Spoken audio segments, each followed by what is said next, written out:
आज आपको एक कथा सुनाता हूँ जिसके सुनने के बाद आप सभी दुख भूल जाएंगे और इस संसार को समझने में आपको आसानी होगी।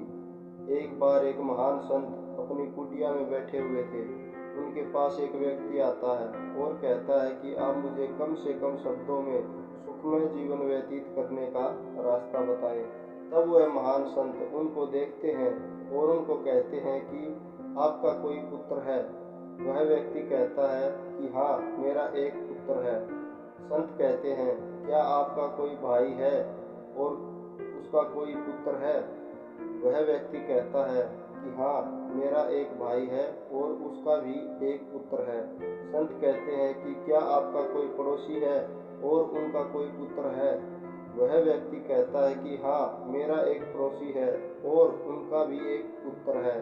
संत कहते हैं कि क्या कोई ऐसा व्यक्ति भी है जिसको आप नहीं जानते और उनका भी कोई पुत्र है? वह व्यक्ति कहता है कि हाँ, ऐसे व्यक्ति हैं जिनको मैं नहीं जानता और उनके भी पुत्र हैं। संत कहते हैं कि अगर आपका पुत्र आपसे दूर हो जाए तो आपको कितना दुख होगा? वह व्यक्ति कहता है कि इतना दुख होगा कि मैं अपने प्राण त्याग दूंगा। संत कहते हैं कि अगर आपका भाई और उनका पुत्र दोनों एक दूसरे से दूर हो जाएं तब आपको कितना दुख होगा? वह व्यक्ति कहता है कि मुझे दुख तो होगा परंतु उतना नहीं जितना मेरे पुत्र के मुझसे दूर होने पर होगा। संत कहते हैं कि अगर आपका पड़ोसी और उनका पुत्र दोनों दूर हो जाएं तो आपको कितना दुख होगा? वह व्यक्ति कहता है कि मुझे दुख तो होगा परंतु उतना नहीं जितना मेरे भाई और उनके पुत्र के दूर होने पर होगा। संत कहते हैं कि अगर वह व्यक्ति जिसको आप नहीं जानते उनका पुत्र उनसे दूर हो जाए तब आपको कितना दुख होगा? वह व्यक्ति कहता है कि दुख क्यों होगा जब मैं उनको जानता ही नहीं। संत कहते हैं कि अब बताओ, आपका सुख और दुख किस पे निर्भर करता है? वह व्यक्ति हाथ जोड़कर कहता है कि मुझे समझ आ गया।